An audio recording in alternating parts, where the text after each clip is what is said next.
Qu'est-ce que la propagande à proprement dite? Dans, ce cas de figure, il faut arriver à comprendre comment la psyché des hommes est manipulée depuis notre plus tendre enfance où effectivement on nous apprend l'esprit de groupe. Bien qu'on soit né d'individualité, cet esprit de groupe que nous savons respecter en famille avec nos parents, nos frères, nos congénères, où effectivement nous passons par l'école, où effectivement nous apprenons à nous ranger tous en rang, histoire de ne pas faire trop d'histoire et qu'on puisse ici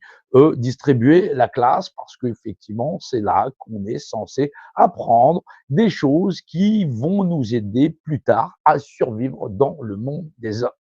Et oui, c'est la préparation, c'est l'autodisciplination des populations à survivre dans cette société dont il est question. Survivre en ayant un emploi, survivre en ayant une fonction, survivre dans le bien de la communauté, survivre quoi qu'il en coûte.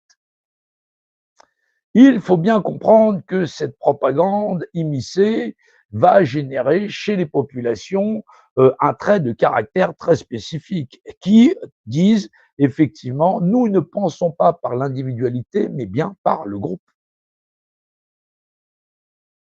C'est ce qui est, il y a de plus terrible parce que effectivement, on va toujours retrouver dans l'histoire des classes les fameuses têtes de Turc, où oui, effectivement, c'est comme ça que ça se nommait à l'époque. C'est les gens qu'on va pouvoir harceler, maudire, si je puis dire, parce qu'effectivement, quand on fait des misères à un enfant, ce sont des traumatismes que ceux-ci, même en grandissant, finissent par garder. Il faut comprendre que cet esprit de groupe ou la notion de groupe prime tellement chez l'homme